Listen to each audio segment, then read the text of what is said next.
Look, she's ready. She is ready. Miss Mary Jane is ready. Miss Dink. She's ready too. Okay. Good morning. Happy Wednesday. On the way to the park this morning, it's like 10 o'clock or almost 10 or maybe a minute after 10 or at 10. And so the neighborhood crackhead, this friggin' dude, old man on a bicycle, old black man on a bicycle. I gotta say his color because apparently it makes a lot of difference. But so as we're walking down the sidewalk, coming to the park, well, he's on the sidewalk too, and I don't care, he can pass us, we can pass him, no problem. But he wants to take the sidewalk, so I'm not. And I've seen this crackhead before, of course. I've lived here for over 10 years, and again, I've seen this crackhead before, so I kind of know what he's about. Just a nasty old crackhead, And so he's not trying to move, or share. Not trying to move. I'm not moving. He's not wanting to share. So he could be on one side of the sidewalk, and I could be on the other, and we can pass each other. Well, again, he's not with it. He apparently wants us to get off the sidewalk and into the street. So, well, I'm not walking my dogs into the street because some crackhead on a bicycle is rude and obnoxious. And again, once you let that happen, then they're tough, big, bad, and then they just run all over you. Well, so here he comes, and I'm like, okay, here he comes. So then he kind of stops. He pulls over to the side and stops and starts running his mouth. And I said, you got to share the sidewalk. I've got a body camera, so it's all on camera too, though. But so he starts running his mouth, and I said,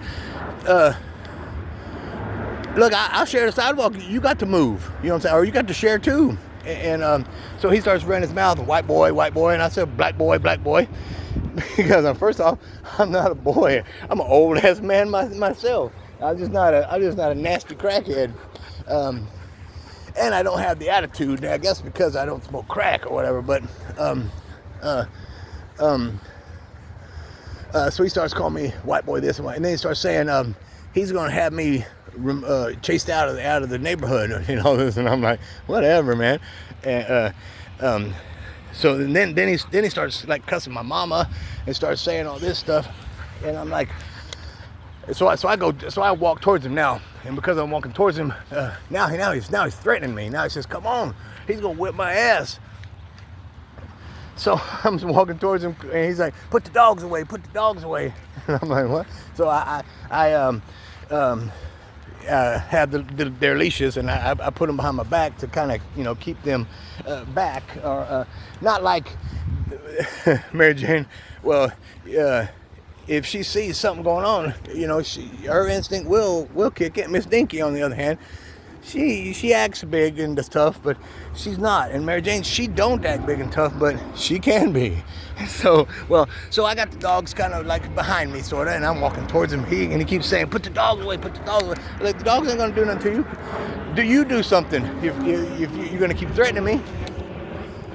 So then he's reaching in his pocket, in his jacket, inside jacket pocket, because he's got a jacket on. It's hot, and he's got a jacket on, but he's a crackhead. So, but he's reaching in his jacket inside pocket, and my first thought is, this homeless or crackhead dude, you got a gun, or that's my first thing. I'm like, great, I won't get shot, and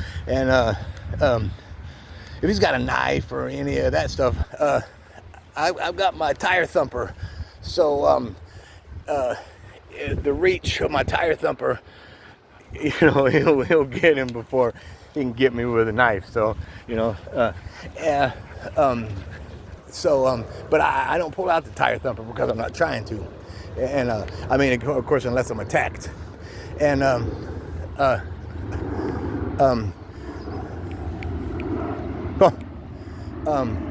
So he's still running his mouth, and I'm getting tired of it. Because he's just sitting there running his mouth. And I was like,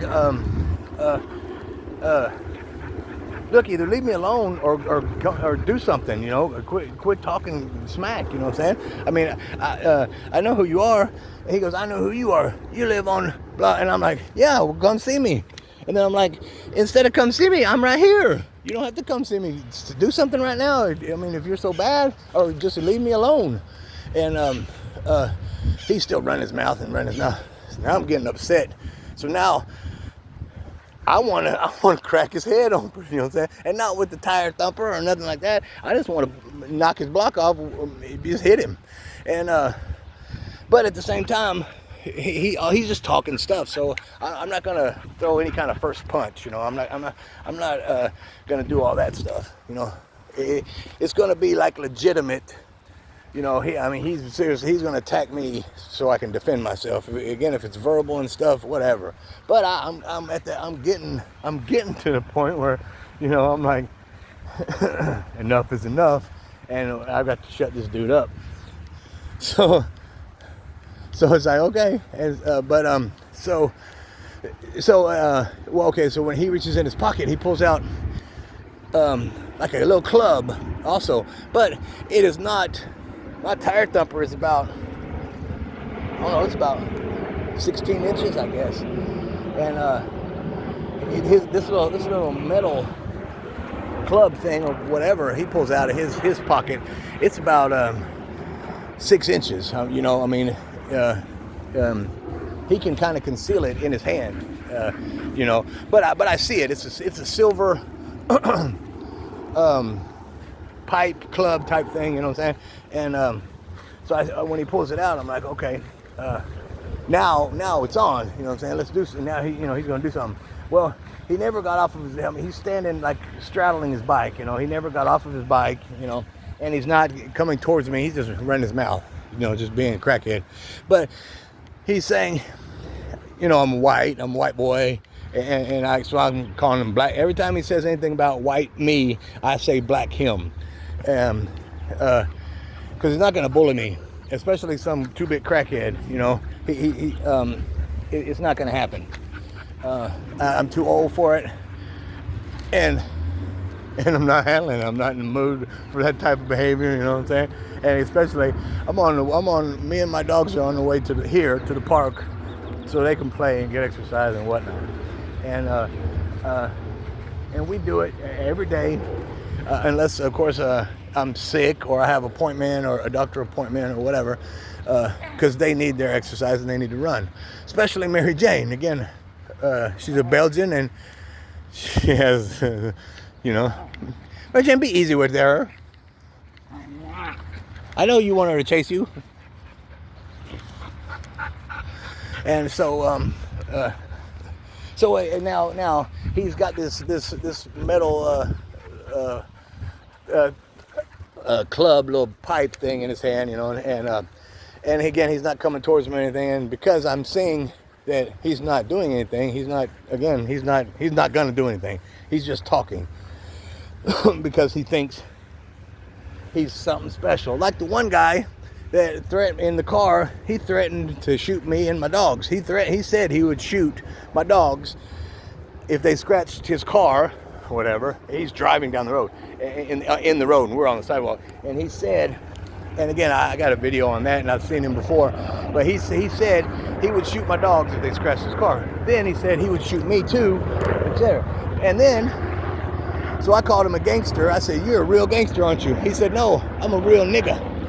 And so I was like, "You are? Well, if this is how real niggas act, well, you're putting a bad name on," you know what I'm saying? And so, but again, he was in the car, and even after he said he was going to shoot us, I told him to get out, come and do something, because he stopped in the middle of the road after a minute, after he saw that I wasn't backing down and I wasn't going to walk away, from being bullied again. And so he stopped the car, and now he's just running his mouth through the car. And I'm like, good, well, get out of the car and come and do something. And again, he's not, he's just running his mouth. So we walked on at that point. And I have seen him a couple times after that, of course, and he lives on the next road on the other side, behind me, or and every time he drives by, he yells out the window, racial slurs or slurs about me or us, and that's it. That's what he does. He's not trying to do anything. He's just trying to act. Because he was a real OG or whatever. And but if that's the way, if that's how it is, act. There are some people that will want to fight and all this. But again, I'm ready. If you attack me, I'm ready. And unless you have a gun or overpower me, the way that I am, or it's not going to be pretty. I'm not just going to let it. I'm not going to let it slide. If you come to attack me, I'm putting all force. You know what I'm saying? I'm letting it go, because you did this. You started this. You put yourself in the position, and you came to get it. So, well, again, back to the crackhead on the bike. So I told him to just, at this point, just leave me alone, or come on, do something, or go. Just leave us alone. And he's still running his mouth. So we walk on. And as we walk on, he's still running his mouth. And I'm like, that's all he's going to do is talk. He's just going to talk and be obnoxious and act like he's tough, or Jackie Chan or something, Blackie Chan or whatever. But so let's see. We got about I don't know, 25, 30 yards from where he was, and or from where we were, and I keep looking back to see if he's gonna come to us, because if he's gonna come to us, then or like chase us, follow us, or whatever, then apparently we have to, there's going to be altercation or something. Well, as I keep looking back, walking and keep looking back, I see this woman in this yard, because this is our way to, I think he found something in the tree. So we go by, and this woman, she's got two dogs, a little dog, and then she's got a Rottweiler, or they do, the yard, the house. And I say hello to their dogs when we pass, if they're outside, barking or saying hello, so the woman there, she's at the gate, right there at the gate, at the fence, watching the whole thing, and I'm like, okay, but again,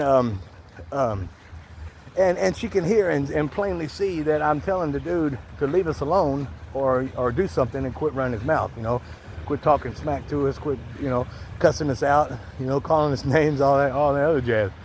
Again, especially when he's running his mouth and he pulls out a weapon. 'Cause I haven't pulled out no weapon. I haven't pulled out no mace, or I haven't pulled out my little club, or, what I'm saying? Nothing. And so she saw it. She saw what happened. Kind of a witness to it,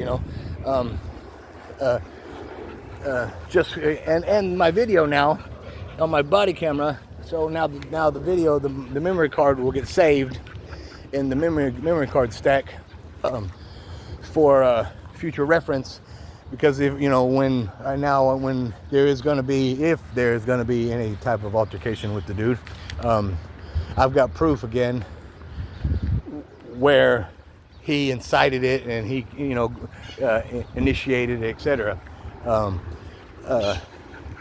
When and if there's altercation, I crack his head open. You know what I'm saying? Then I've got proof and stuff that it's he's been the instigator, and you know what I'm saying, he deserved it, or but it's really odd, and it kind of sucks for me, again, being an old man. I'm an old man, okay, pushing 60, let's say, and walking my dogs, just walking the dogs, you know what I'm saying? Say hello, good morning to everybody, nice and polite to everybody. Don't do anything to cause any kind of distress, destruction, or to anybody, anything. Just we're going to walk the dogs, or I'm going to walk the dogs. We're going for a walk. We're going to play. That's it. So and then for this type of stuff to happen, it's again, it's sad. I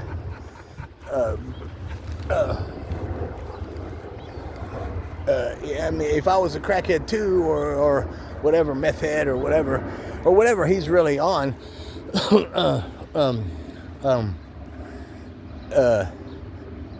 then my state of mind, also might be, always on the defense, and always, again, with some kind of attitude. But also he is the same guy that he's the brother that I've learned through living here as long as I've lived. He's the brother of this little old man that walks around, and he has a walker. I'm not gonna say he's real old, because he could be my age, man, just worn out from all the drugs and stuff. But he has a walker, and he walks around and bums change and bums money and etc. And then you'll see him at the corner store, like by my house right here, sitting at the store on his little walker deal, smoking crack right at the store, and then bumming for change. So he's bumming for change at the store. Why he's got the crack, and it's and to me, it's that's ballsy is what I call it, because you're begging for money, like you're saying it's for food and stuff, but you're sitting there smoking crack. So if you see him smoking crack and then he's bumming money for food, it's not for food. So he's smoking his crack, and now he's bumming money for food, so he's going to get done with his crack, and then he's going to go get him some food. No.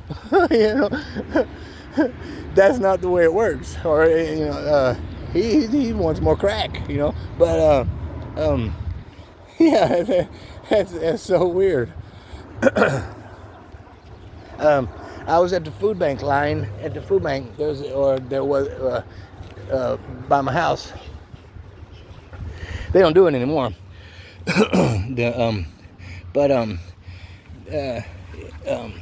People were all lining up, and I was like, what is, and it's like, oh, it's a food bank, you gotta, and so I went and got in line. Because it's by the house, and you gotta be in line. So but I didn't know that we get in line and then you wait for like 2 hours. You know what I'm saying? But that's what happened. I was like, man, if I would have known it was gonna be 2 hours, I wouldn't have got in line, especially after I got the food bank box, because it was all, seriously, some kind of bread, and then like cakes and stuff, sweets. It was food, but bread and pastries. And for 2.5 hours of waiting in line, it was a waste of time. You know what I'm saying? It was no like legitimate food. It was, again, breads and pastries. It was like a French roll type thing. There was some Hawaiian or whatever type of Mexican type bread things or whatever. It was like 4 or 5 different types of breads, and then there was like a big birthday type cake, and then some little pie things, and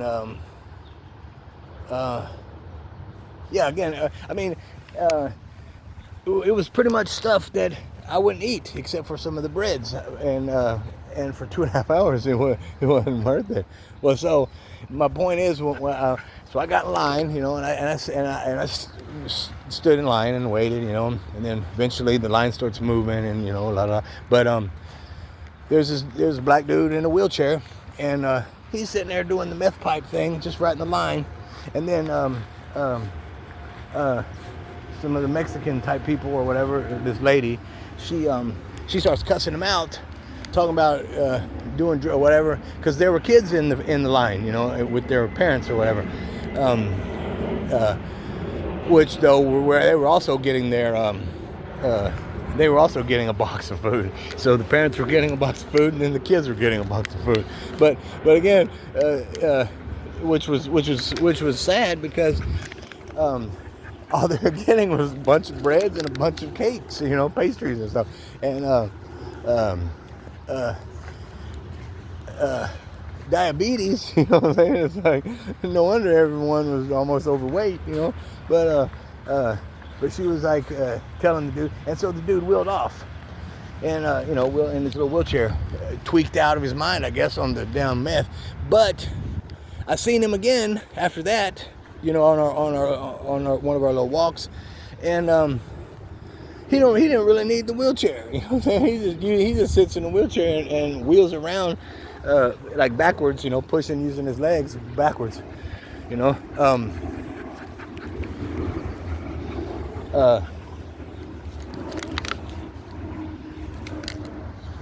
on his wheelchair, and don't even need the wheelchair.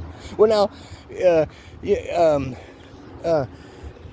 when I first saw it, I was thinking, okay, he's got a problem, and he just does it like to rest and stuff. But then I see him, and no, he walked pretty good, without the wheelchair, So I don't know. It's just weird. But I guess the wheelchair helps him. People feel kind of sorry for him or whatever, and it gets him a little more sympathy or whatever.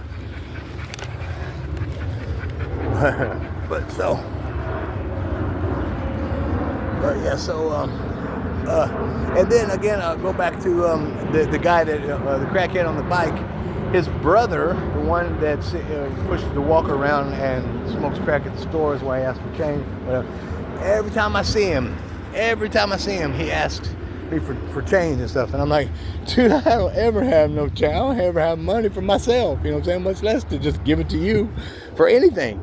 I mean, even if it was for food, I don't have enough money to give to anybody else for food. If I have any extra money, me or these girls need the food. Not like, hey, well, we're going to suffer so we can give it to you, or we have so much in abundance that we can just feed you or try to feed you too. And that's not the case. What I'm saying?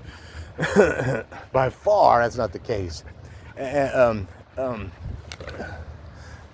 was this one guy, before the COVID pandemic thing, I was kind of waiting tables or bussing tables, not really waiting tables. I was kind of bussing tables in Venice Beach, but I didn't work there. The people, because I used to, long story, they let me clean up the tables and get tips from people, and it was kind of cool. And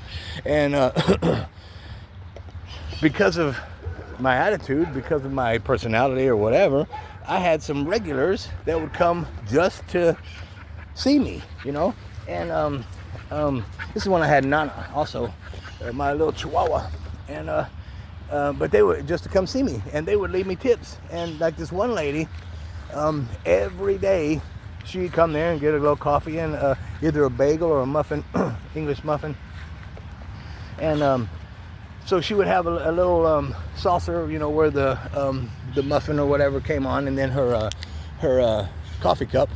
And every day she'd give me $20, just for taking her and for being nice to her, and she'd give me $20 every day as a tip, every day, and that was awesome. And a couple other people also would give me a $5 or a $10, and they knew that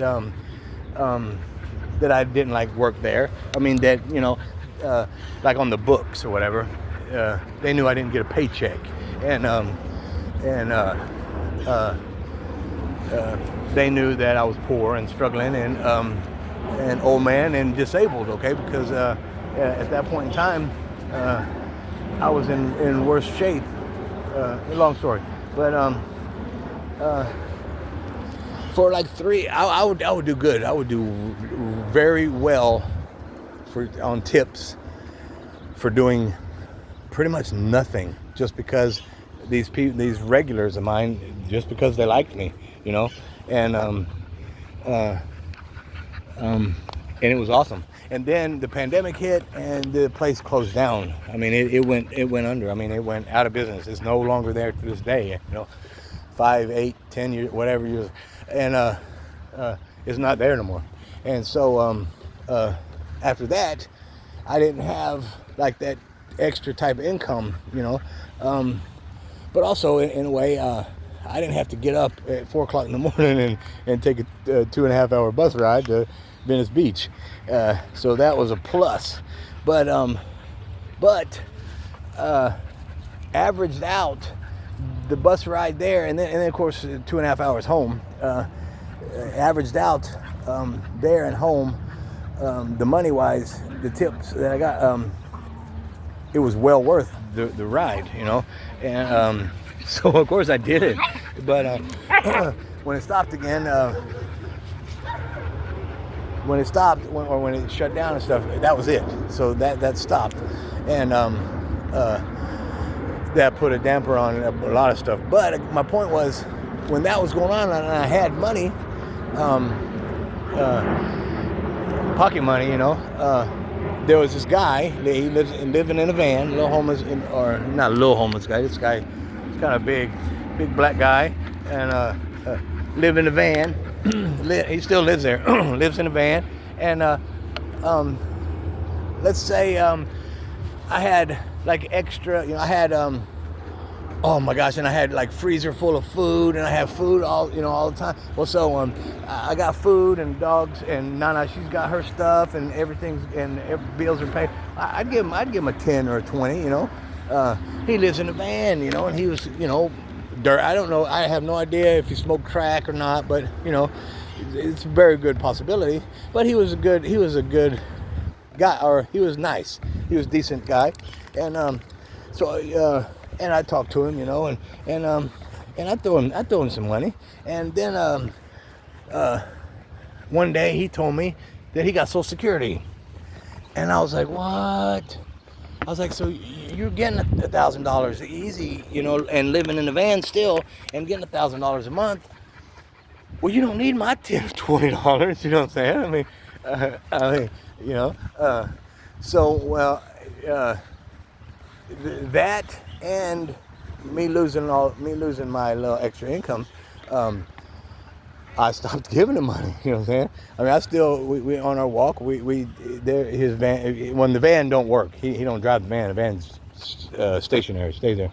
Well, we walk, and you know, and we pass the van, or passing the van, and he's outside the van sitting, you know, just sitting, and hey, what's up, yada yada, and you know, how you doing, chatting, whatever, and but I wouldn't give him no money. Well, I didn't have it either. But even if I did, when I found out he got Social Security, I couldn't, or you know, because he had more money than I did. You know, he could take that Social Security and get him a place, kinda. You know, although in California, you can't really, $1,000 a month, you're not really going to be able to afford a place, you know, with just $1,000 a month, because you're not going to find anything less, let's say, than, let's go to as far as $800 a month, unless it's a shared thing, or you find an individual and they, you know, let you sleep on the couch or the garage, or pitch a tent in their backyard or something like that. You're not going to find a place in Los Angeles for $1,000 a month to live. Well, and then have to pay utilities, and then of course food, and you know, et cetera, and so on. Laundry, dishes, dish soap, or whatever, you know, et cetera. But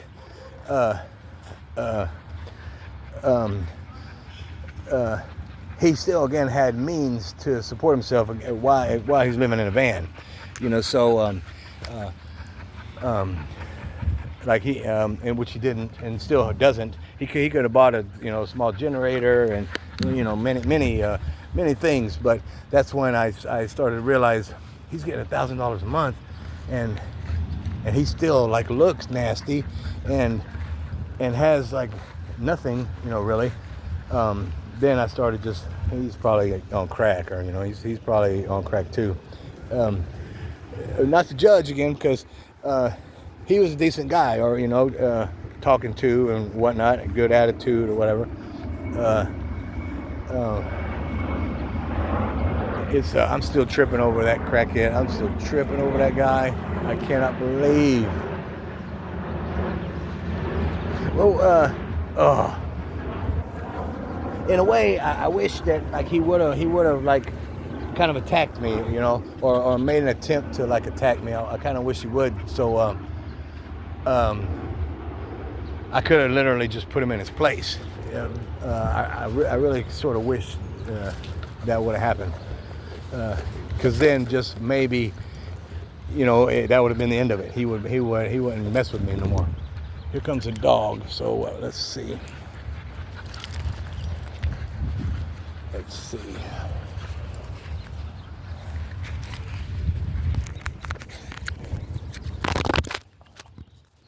Come here. Sit down. Miss Dink, sit down.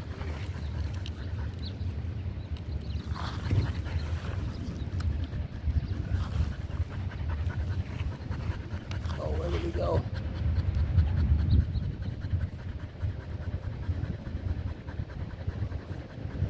He got right to the edge.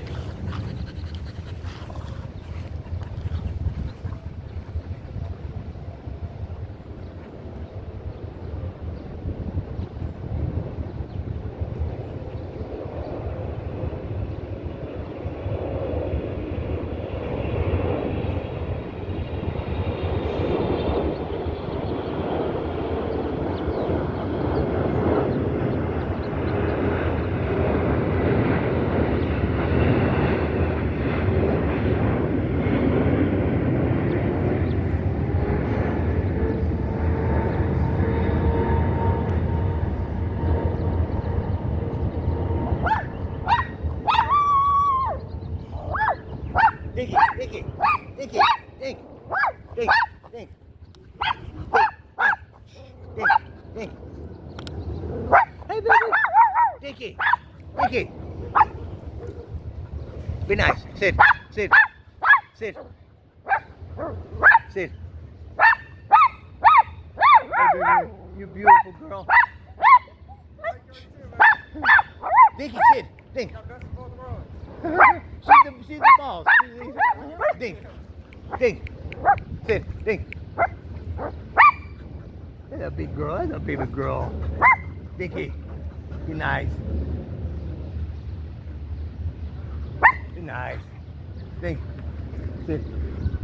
Sit.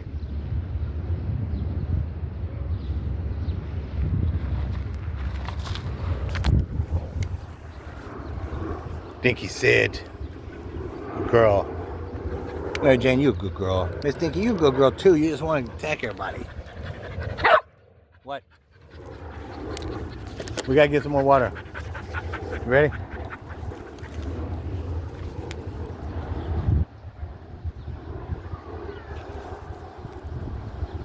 So I look at the clock. It's been an hour since we've been out.